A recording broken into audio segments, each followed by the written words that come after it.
ఓం గంగ్ గణపతే నమః. అందరికీ నమస్కారం అండి.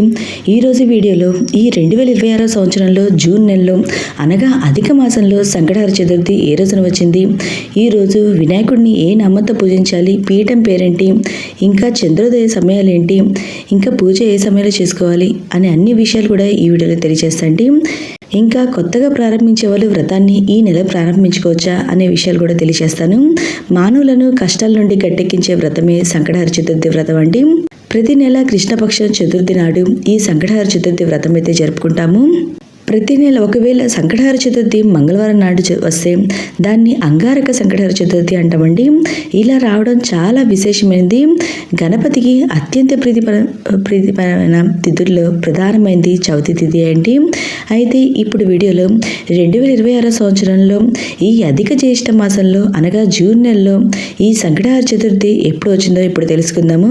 చవితి తిథి ప్రారంభం వచ్చి 2026 సంవత్సరము జూన్ 3వ తేదీ అనగా బుధవారం రోజున సాయంత్రము 6:36 ప్రారంభమయ్యి 2026 సంవత్సరం జూన్ 4వ తేదీ అనగా గురువారం రోజున రాత్రి 8:09 వరకైతే మనకి చవితి తిథి అయితే ఉంటుందండి. చంద్రోదయ సమయానికి చవితి తిథి ఎప్పుడు ఉంటుందో ఆ రోజున మనం సంకటహర చతుర్థి వ్రతాన్ని అయితే ఆచరించాలి. మనం ఈ అధిక జ్యేష్ఠ మాసంలో అంటే జూన్ నెలలో సంకటహర చతుర్థి వ్రతాన్ని ఆచరించవలసిన తేదీ వచ్చి 2026 సంవత్సరం జూన్ 3వ తేదీ అనగా బుధవారం రోజున. ఈ రోజు చంద్రోదయ సమయం వచ్చి రాత్రి 9:33 కండి. వేరు వేరు ప్రాంతాల్లో చంద్రోదయ సమయం వేరు విధాలుగా ఉంటుంది. మీకు ఎవరికైనా చంద్రోదయ సమయం కావాలంటే నా కామెంట్ బాక్స్లో కామెంట్ చేయండి. ప్రతి ఒక్కరికి రిప్లై అనేది ఇస్తాను. ఈరోజు స్వామివారిని విభువన పాలక మహాగణపతి అనే నామంతో పూజించాలి. పీఠం పేరు వచ్చి దూర్వ బిల్లపత్రం.